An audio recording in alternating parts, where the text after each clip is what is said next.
Good morning. My name is Lindsay Newton, and I work in community engagement at the Missouri Historical Society. On behalf of MHS, I would like to welcome you to STL History Live. We are very excited for you to join us virtually. Thank you for being here. Safety is a top priority, and thus nearly all of our programming is virtual right now.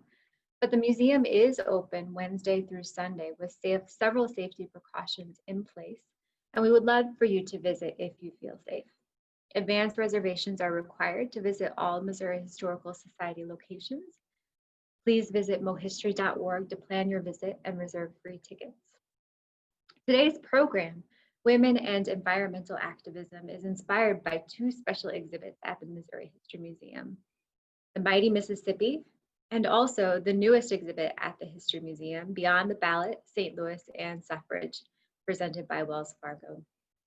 So today we'll enjoy a conversation around environmental activism with local historian Elizabeth Pickard and UN representative and focal point on rights of nature, Myra L. Jackson. So they're both here with me, and I'm going to hand it off to them shortly, but first I wanted to quickly mention a few details about how the program will run today. This will be a roughly 25 to 30-minute presentation with about 10 minutes at the end saved for questions and answers from the audience. You can submit questions you have anytime through the Q&A button in your toolbar. Please know that we will do our best, but we may not have time to answer all of your questions. And today's presentation is being recorded. So if you'd like to view it again or share the presentation with others, it will be posted on our Missouri Historical Society YouTube channel within the next few days. And your feedback is always super important to us. It helps us make decisions about the things that we bring to you. We would really appreciate if you could answer a few questions for us after the program. A Kobo Toolbox survey will soon open in another tab in your browser. So keep an eye out for that when you leave the session. And I know that some of you watching today are Missouri Historical Society members. Thank you. We are grateful for your support. If you are not a member, we would love for you to consider joining today. I will soon post a link to our website in the chat box. We also sincerely thank city and county residents for your tax contributions through the Zoo Museum Tax District. And with that, I turn it over to our first speaker, Elizabeth Pickard.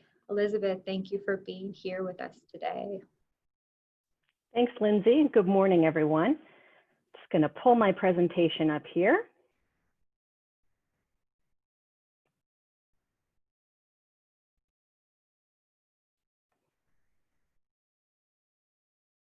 In theory, I've pulled it up. I'm going to try that again. Sorry for that, everybody. While I'm doing that, I just want to say thank you all so much for having me. I'm excited to be here. Huge thanks to Lindsay and all the staff at the Missouri Historical Society for inviting me to talk about a topic that I love, women's history, and particularly the history of women's activism in St. Louis itself. And of course, I am unbelievably honored also to be presenting with Myra Jackson, and I'm looking forward to her presentation as much as I know that all of you are. One of the things that I wanted to just start off by saying is my job is to sort of give a historical underpinning. How did we get here? What's the history of women's involvement in environmental activism, and what is it in St. Louis? I'm going to cover roughly the era from about 1870 to 1970, with a couple brief forays back to the 1820s and up to the 1980s. But that's sort of the scope of time that we'll be talking about. One of the things that I think it's really important to acknowledge from the outset is that it's really easy as academics for us to say, well, we're going to study the civil rights movement, and we're going to study the environmental movement, and we're going to study the rights of women, and we're going to study the rights of LGBTQIA people. But actually, very often, women were working across all of these different sets of challenges at the same time. As women started to foray more out into the public sector, they saw these as intertwined issues.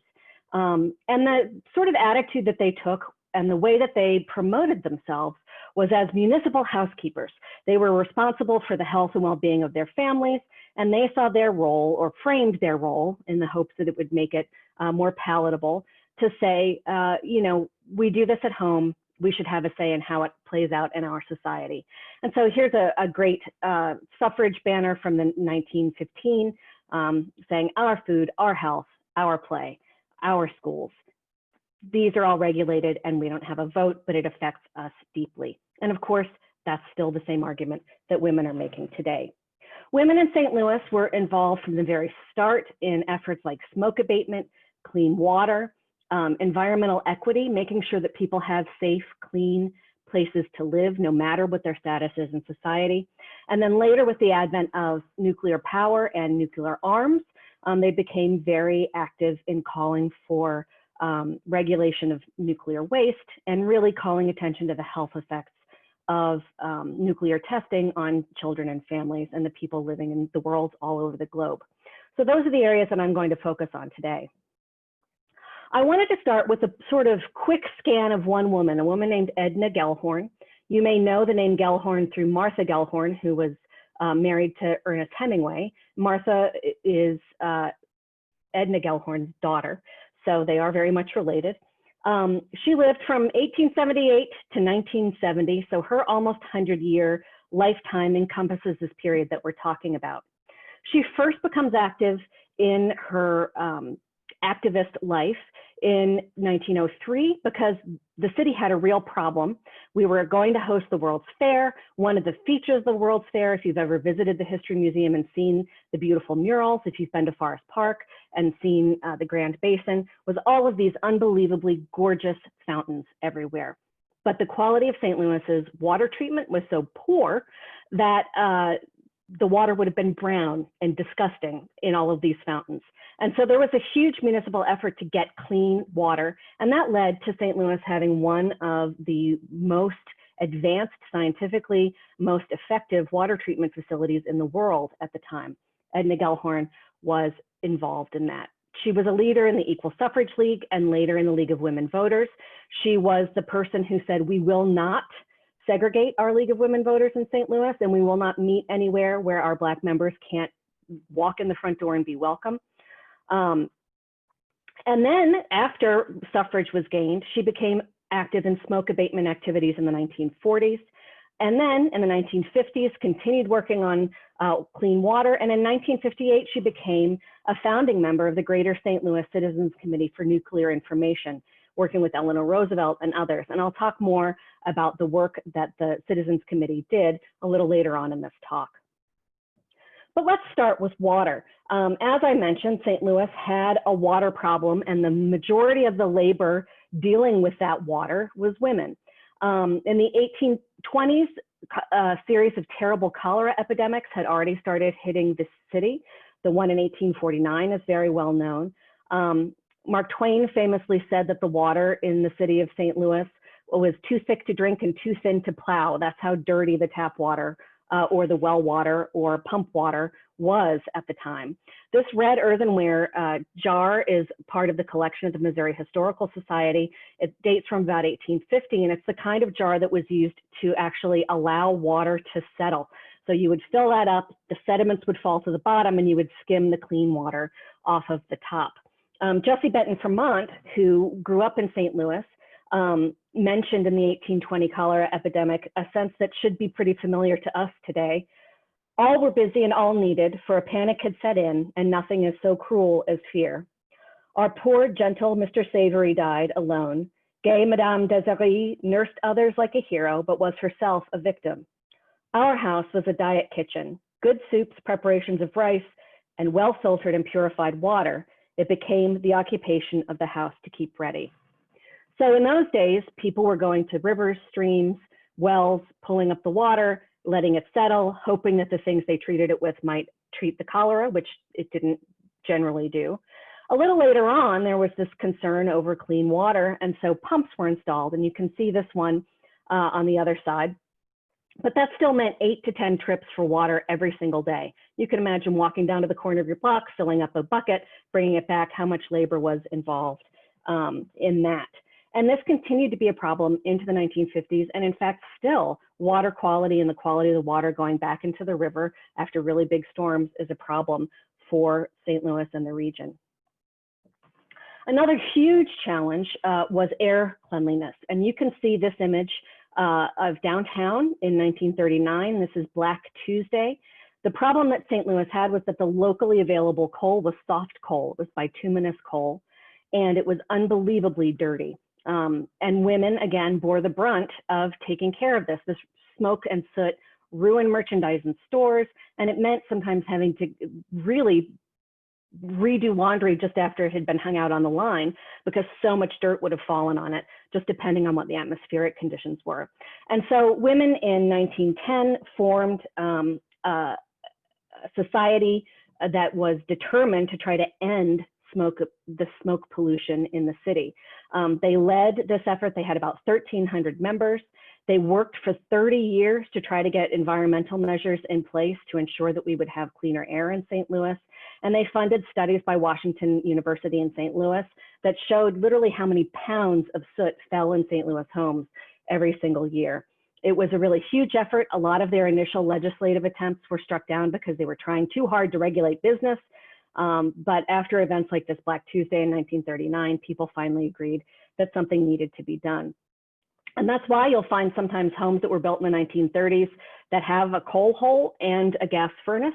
And that's because there was this huge push to turn the city over from coal-fired heating to gas and electric. I love this quote from the Women's Organization for the Abatement of Smoke in St. Louis. We feel that the present condition of our city, enveloped in a continual cloud of smoke, endangers the health of our families, especially those of weak lungs and delicate throats, impairs the eyesight of our school children, and adds infinitely to our labors and our expenses as housekeepers, and is a nuisance no longer to be borne with submission. I certainly identify with that feeling. And it really was a severe health and safety and labor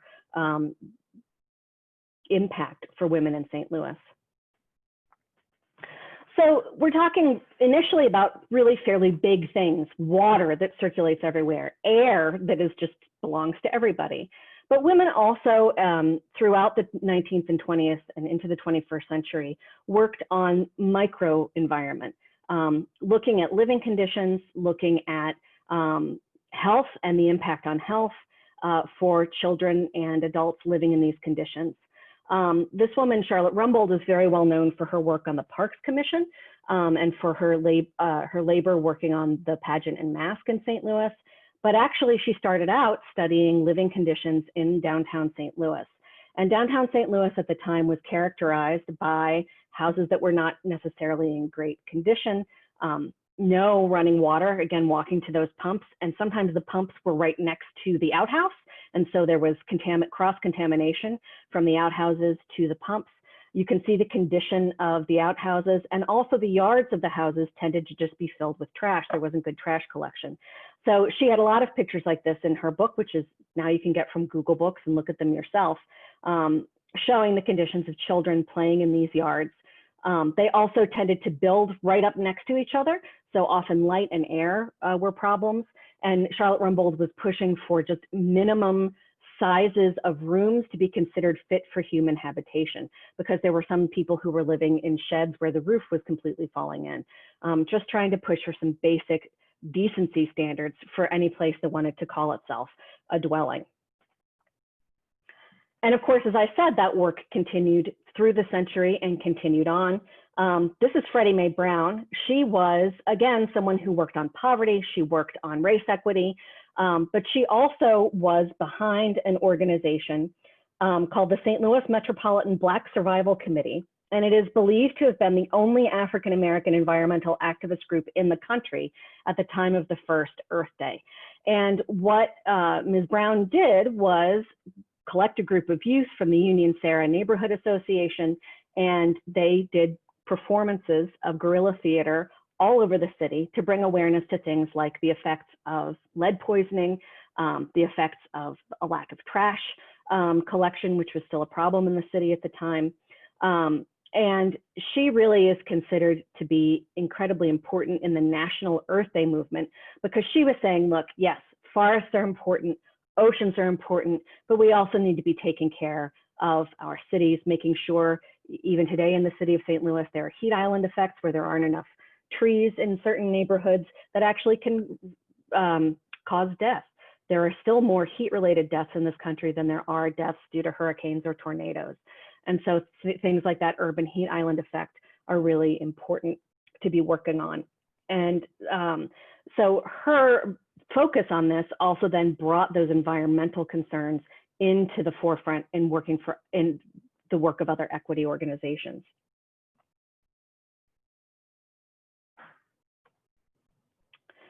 And then, as I mentioned, after World War II, the advent of both nuclear weapons and nuclear power became a focus of environmental activists. Over there on the top right of the screen, writing with her pen is Kay Drye, who was a leader and a founding member of the Missouri Coalition for the Environment. She was a real leader in trying the efforts to stop the building of a second nuclear reactor. I'm sure you know that the energy generated by nuclear power plants is considered to be quite clean, but the problem is the radioactive waste that they leave behind.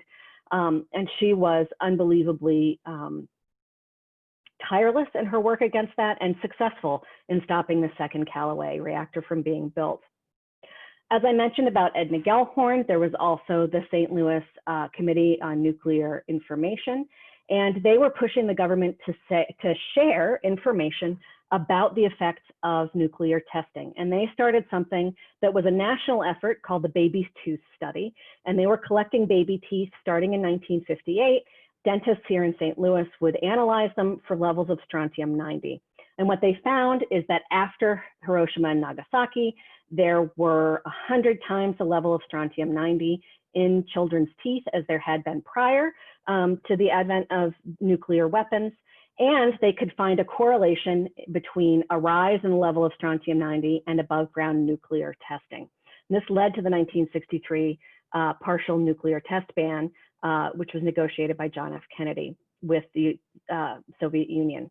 So it was an unbelievably important national movement that was effective in moving the needle internationally for the rest of the world, which I think is probably a great segue into Myra's portion of the presentation. I'm really excited to introduce her. I can't wait to hear what she has to say about how women continue to work across all of these different areas of activism to make the world better for all of us. Thank you so much, Elizabeth.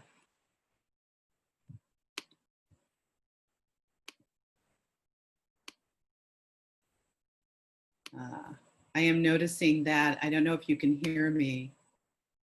Uh-oh, can I get stuck? Oh. We can hear you, but not see you. All right, because the camera didn't want to come in. I'm gonna see if it will now. It doesn't, so it looks like I am without camera, which is a first. Let's be sure I can go in and share screen and bring my presentation up. Let me go back out. Hey, Myra. Yes. Josh, did you turn off did you make sure your start video is doesn't have a slash through it in the lower left? Yes, I did. And it just is, I'm getting a message as I do that, which I've never seen on all the 5 years I've worked on Zoom, is you can't start your video because the host has stopped it.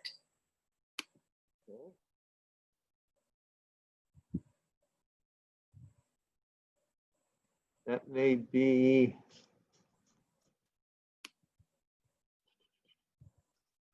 All right, so now I'm going to start my video, and there I am. All right, so from here then, let me share my screen.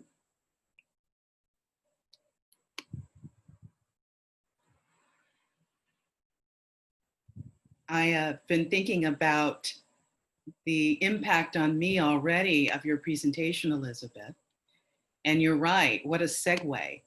There are many elements of your presentation that speak to the moment, because whenever we're talking about the global goals and what we're trying to achieve, implementation happens locally. It is a municipal concern. But I start with this image of our atmosphere, the biosphere, because when we think about home today, ever since we have seen the earth from space, we have a sense of our common home, the earth. And one of the other titles I hold is Diplomat of the Biosphere.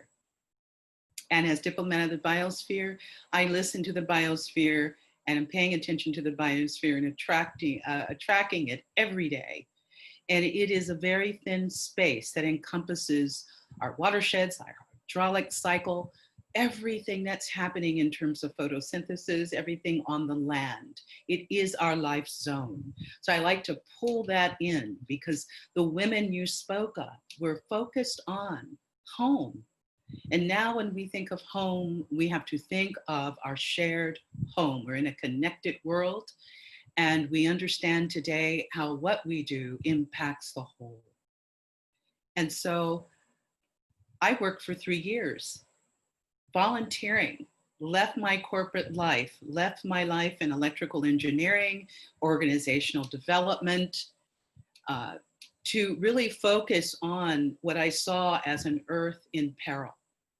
And I went to the United States to understand what they were doing as they convened nations to address it. And I happened to come at a time in which they were going from the Millennial Development Goals to just determining what would be next.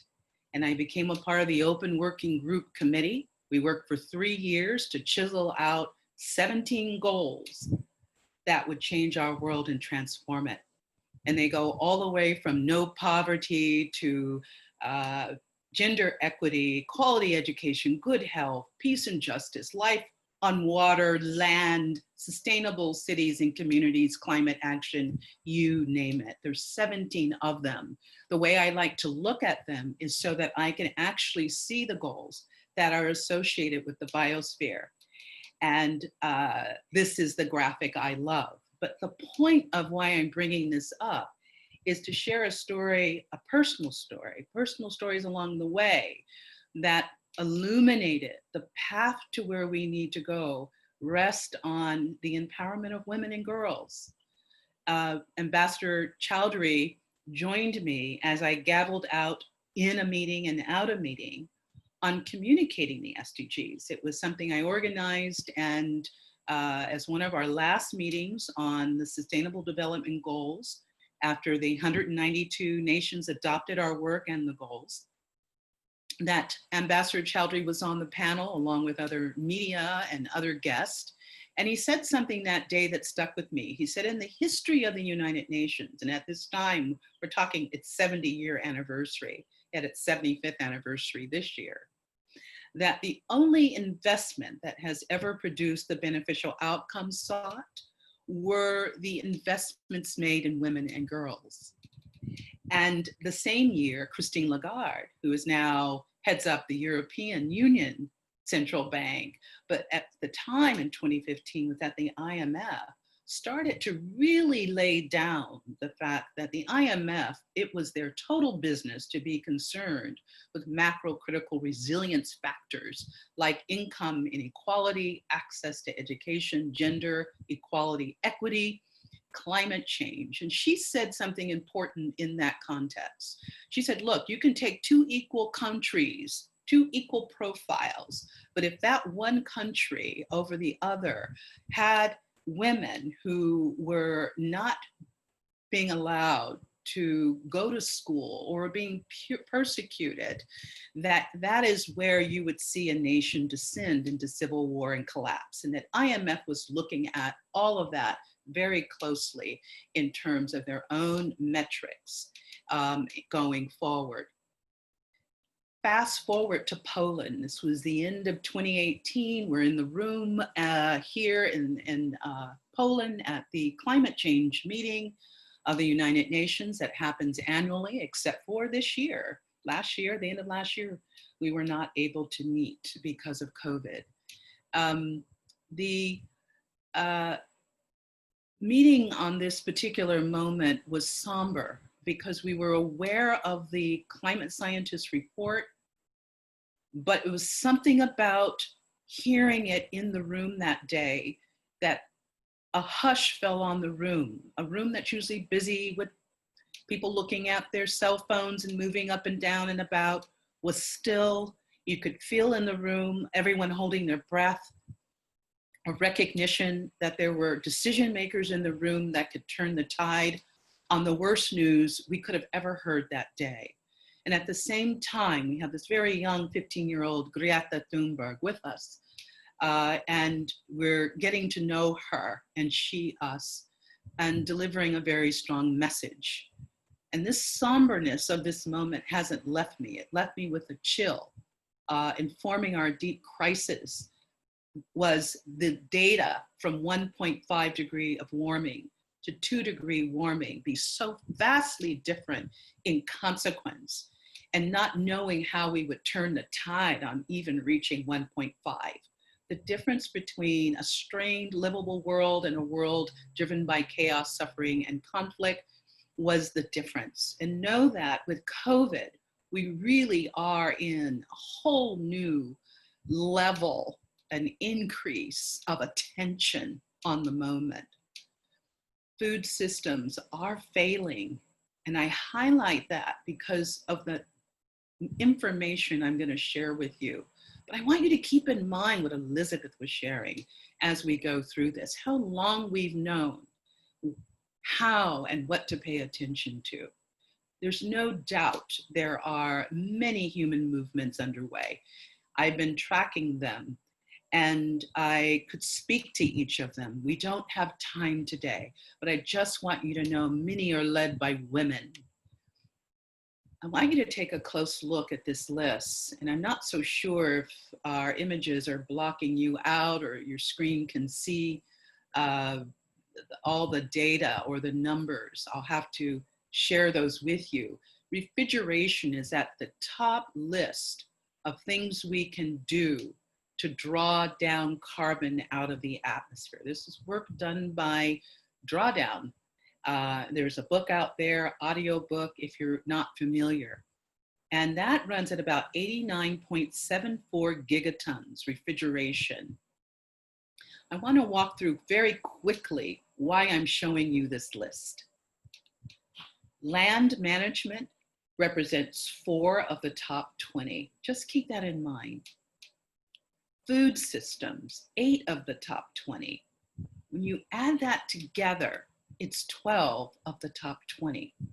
But here's what you also want to note, is that women and girls show up at 6 and 7, that if we educate girls, if we allow for family planning and open the way for leadership and empowerment of girls, that we can reduce by 59.60 in each of those categories for a total of 120 gigatons of carbon reduction by doing those 2 simple things. But I think you all would agree that whenever we're looking at land management and we're looking at food, that women are right there too, leading the way. Well, guess what? The world knows this too, particularly now. What COVID has done, it has highlighted how broken the systems are and how much work needs to be done and where women play a crucial role. Right now, to put any kind of proposal together to address the global concerns without women would be not being knowledgeable about the crisis. Where we see ecocide, which is the destruction of the natural environment, especially when willfully done, we see increased violence against women and children, animal slaughter, capture, human trafficking, human enslavement, genocide, corruption, extraction of wealth, and indeed war. The co-violation of nature's and humans' rights go together. They are codependent. And governments often side with private industry rather than with human or nature rights advocates. We're looking at 500 years of what it takes to make progress in the way that we have been living together on the planet. Slavery itself, 487 years to abolish slavery. Animal rights, 382 years. Children, 269. To not put debt on children. 175 years to suffrage. And Earth Law began about 140 years, now 143 years, because in 2017, the New Zealanders who set forth that first request to grant legal rights to the Wanganui River, let me get it right, was in 2017. And I worked very closely with the women of the Maori tribes that worked on that steadily. So water is about life.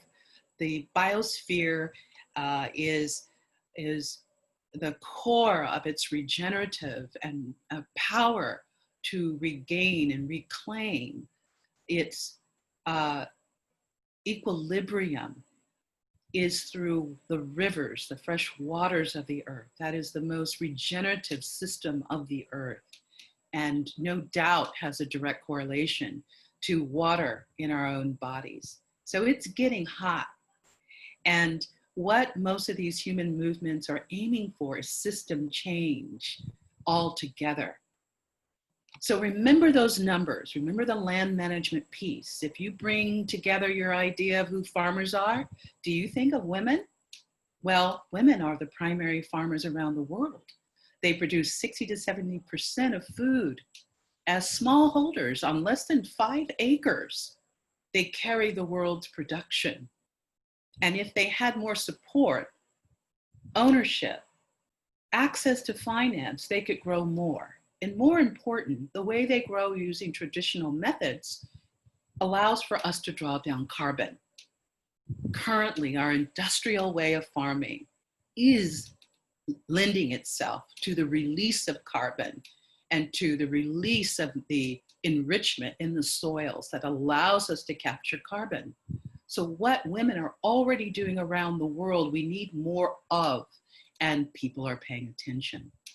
Solar was number 10 in the rankings, and many of the women in the global south are leading the way in their communities with the addition of solar. I want to talk about the fashion revolution. And the reason I want to speak to that one is because there's a real difference in what's going on by women-led movements in the global north versus the global south. I like looking at those that bring both together, and the fashion revolution is one of those. It's primarily being spearheaded out of Europe, and I've spoken at these meetings and they continue, but it's when they now have reached across the equator to those that are actually making the clothes that have begun to make the difference. And they're moving fast to send the message that we have to pay attention to the supply chain that involves our clothing. And they've taken it full on, and you can see, and I don't have time to go into the in-depth aspects of the messaging, but I want to put that on your radar, that fashion is an area that is growing our awareness of our impacts and our consumer choices that we're making. Look at this data point, 2,720 liters of water to make a t-shirt. And that's the kind of water volume that's attributed to what we would normally consume in a 3-year period. Who would have thunk for one t-shirt we're talking about that much of freshwater resources? Another is Tree Sisters. They're working also with the global south to achieve reforestation. Claire Dubois, the founder, says we have to make it as natural to give back to nature as it is to take nature for granted. I love what she says when she says we need to move from a consumer species to a restorer species. Their organization alone has been able to, in the few years that they've been around, to complete a restoration project in India. They have 10 other projects underway in other parts of the world, and they've been able to fund up to 12 million trees so far. The big deal here, though, is that they have been stunted by COVID. When we look at the power that the world now knows is held with women when we empower them.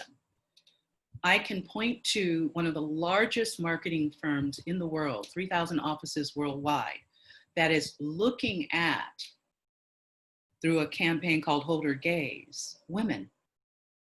And they are the provider of detail to some of the largest international corporations in the world. The key brands you and I would recognize, they advise. And they are sticking their neck out to retool how they advise their clients. They're letting them know that they will not have a brand or loyal customers if they don't change. And I find it very exciting to watch what they're doing. The real crux of the story, my friends, is this, is that what we know as we have become very much aware of the earth as our home, that the metrics that enable us to make good decisions about what we do, how we spend, how we govern, what the businesses we support, and all that's associated with that has to do with measurement and metrics. GDP won't get us there. It measures goods and services and production. It does not measure anything associated with the well-being of the planet nor the health of people. And so the move is on to move us toward a metrics that allows us to measure the economy and to have the right algorithms under finance to make a difference. One of the big examples of putting metrics on something, really, Elizabeth pointed to one of them, just measuring how much coal was showing up in homes, how much of the fallout from the nuclear waste was showing up in the dental caries of people, was key metrics. GDP wouldn't measure that. That big data has to be brought forward, and women are doing that every day to find the ways that they could put the numbers in front of decision makers, in front of nation states, so that they will address concerns. But now the whole world, let me tell you, is walking away from the current money debt system and from GDP. We're fast moving toward the kind of circular economies that allow us to measure the health and well-being in our economy. So caring economy is showing us the way towards social wealth economic indicators, something that's been the work of Riane Eisler, author of The Wealth of Nations, Chalice and the Blade. And so as I look at where we are now, this is the image that makes me chuckle every time, because it points to the power of the moment and our opportunity. And that's when we look at outside of Wall Street, the bull, and the young girl facing down the bull, and from behind, she looks a lot like a Greta Thunberg, but any girl. We need to see the full empowerment of women and girls. And this image from September 23rd, when 16 young people came together from around the world, including Greta Thunberg, to set forth they set another lawsuit against the governments on behalf of children and their full rights to a planet where governments are acting on climate change and on reducing global warming. And when I look at these young girls, and I have sat in the rooms with them, they understand better than climate scientists, or as great as climate scientists, the science. But they also understand that they have a voice and they're using it. And so what I feel about the moment is that we have a generation to get it done. And it's a call to all generations living. We have still 7 generations living on the planet. And it shouldn't be on the back of just women and girls, but it needs to be all of us in this together. And I'm hopeful. I'm very hopeful. Thank you, Elizabeth, for your presentation. And I'd like to turn it back over to you, Lindsay, so we can hear from our listeners.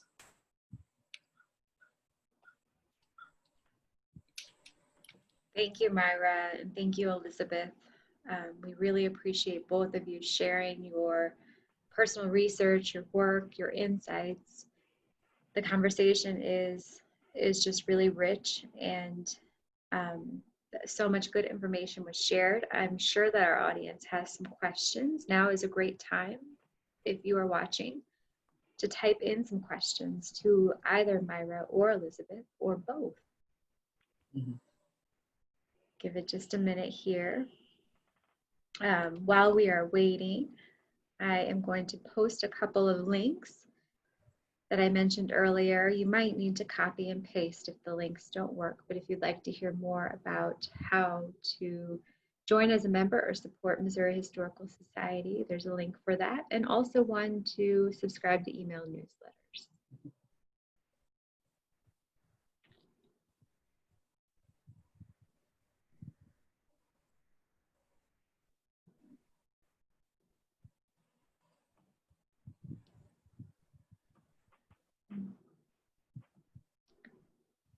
No questions just yet. Mhm. Myra or Elizabeth, is there anything you wish you could have shared that you felt you needed to cut out for the sake of brevity, that we could maybe take a moment here? A lot.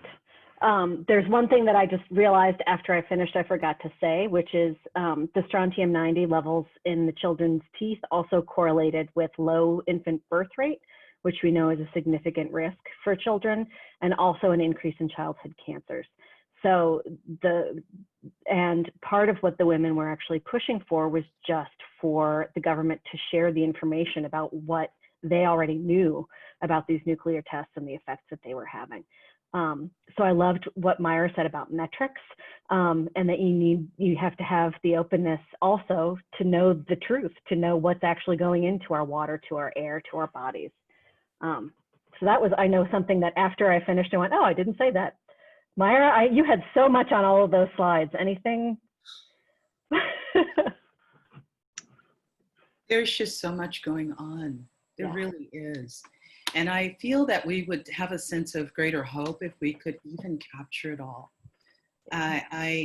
You know, as much as we also need the metrics, and it's partly because we don't have the metrics and we don't focus on it, that we don't have a sense that there is a silent landscape of people who are moving with their values. They're voting with their values. They're changing their own lifestyles where they can. I am tracking a movement from cities back into rural areas, people migrating with thinking about the future, what they want to be a part of. There's a lot of frustration also that to do the best we can is difficult. And it's difficult because it's really hard to navigate in the world without consuming plastics. People would love to have solutions around that. It's difficult in the modern world, the global north, to operate without participating in more harm than people want to. And so what we're really looking for is the mechanisms that will allow us to move very quickly according to our values. And what I see there is that many people are beginning to move beyond the boundaries that have been a part of our norms. So there is going to be a fair amount of dissolution of the systems we've been a part of. And people are ready to be a part of building the new emergent systems. And that's hard to track in the current discourse. Okay, thank you. And we do have a couple of questions that came through. First, how can we measure GNH? Yeah, GNH is one system that really comes out of Bhutan, and that is the gross national happiness indicators, which really gets down to, they have 33 different components of it. The Norwegian countries work with similar metrics, where they're looking at the wellness of their people as a great indicator of well-being in itself, being a measurement of happiness. I think the world body is going to fall down somewhere in that range of determining exactly what that looks like. The state of Maryland, where I'm sitting today, runs GPI, Genuine Progress Indicators, which enables us to also look at the contribution of healthcare workers in the system, and that adds some texture to the idea of GDP. The idea is to measure what really matters in terms of the quality of our life, and allows us to see the impact that we have on the planet. And that will give us the kind of feedbacks we need to make really good decisions as citizens of any nation which we may belong. So that's the goal. Yeah, I love talking about GNH. I appreciate that question. One other question I think we have just enough time for. It was mentioned that consumerism was a factor in changing policies over the decades. Can you talk about the individual actions that consumers can take not only to reduce overproduction, but to also protect our vital lands and waters? Mm-hmm. Elizabeth, you want to jump in from your? So, I mean, first of all, I want to just say that sort of consumerist activism is really old. Anti-slavery activists in the United States insisted on only wearing linen and wool so that they weren't buying into the cotton industry. They wouldn't wear things dyed with dyes that were produced by enslaved labor. So the roots of it go back about as far as industrialization does. I mean, I can say personally, the things are try to buy from people who actually have statements about sustainable practices, and, you know, wear things out, buy things secondhand if you can, because you're taking it out of, this is just something I've seen, stories and stories about bales and bales and bales of cast off clothes from the global north and showing up in the global south. And there's not enough people in the global south to wear all of the t-shirts we throw away. So Myra will have probably much more. I'm so glad you added that. I mean, this is the key, is that, you know, let me just say that we used to capitalize nature. And now you will get editors have you place it lowercase. So I made the case to Oxford Dictionary, now 2 years running, and the UN, as a result of the research, to find out that only during the industrial age did we lose the capitalization of nature.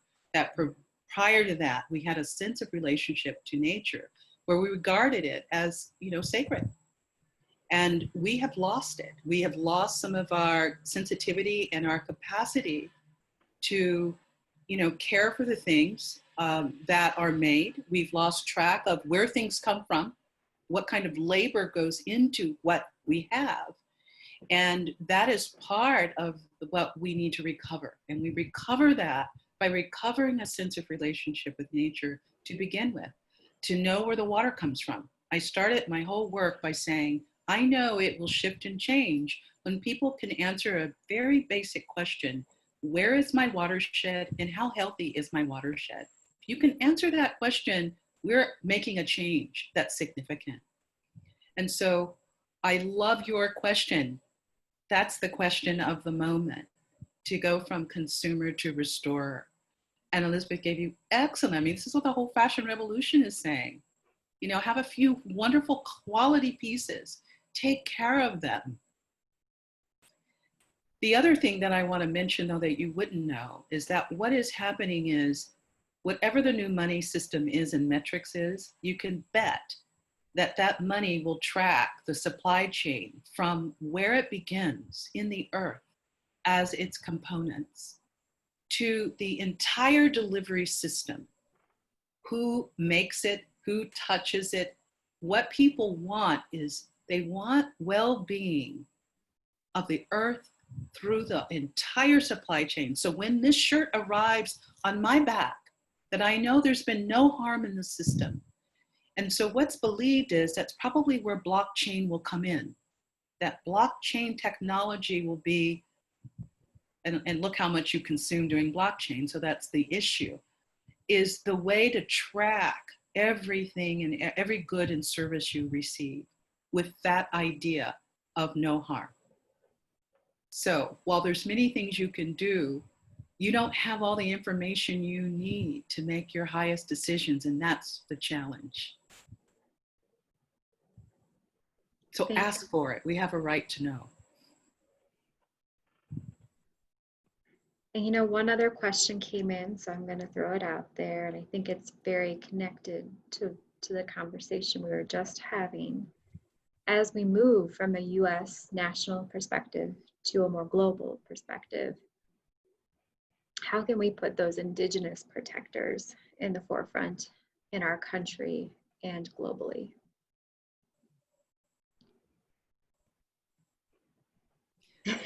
First order. Yes. You know, I feel this way, and I don't know if others do, it's personal for me, that when we talk about Black Lives Matter and the reason to call it out is I do feel that, you know, everything has to have its place to exist for all lives to go well. It's about the wellness of all in that equation. And so every part of life that has lost its way of having a space to exist must have its space if there's going to be anything worth living. So you lift up Black Lives Matter, you lift up Indigenous peoples. These are people that have been marginalized because basically they're close to the earth, and the earth has been marginalized. It's all about the capture, the mobilization of the capturing of the earth. And so the closer you are to the earth, you got caught up in that. But remember, no matter the color of your skin on the planet, the truth is, the systems we have in place are extracting from everyone, and it's going to the very, very top. That 1/10 of the 1% is where the whole economy is driving toward and protects. So we have to be honest about that. Indigenous peoples, many of them still hold the knowledge that if we were to lose it, we would lose, it would be the equivalent of losing the greatest libraries on the planet. I consider forest and waterways and the earth libraries that we haven't yet become acquainted with or learned from. They hold the touchstones to our ability to return and become fully human by returning back to the earth of which we're a part. So Indigenous, we must lift up Indigenous people in this process. Thank you. Thank you. With that, I will just share a couple more slides. As I mentioned, today's talk about women and environmental activism was inspired by two of our special exhibits right now at the Missouri History Museum, The Mighty Mississippi, all about our river, and also Beyond the Ballot, St. Louis and Suffrage, talking about the important impact women have made in St. Louis throughout its past. Today's And conversation. happy suffrage anniversary. It's the 100th anniversary of women's suffrage today. It is, yes, the very day. And along those lines, we have all month Women Making History programs planned. Tomorrow there is a program, part of our Soldiers Memorial Chow and Chats.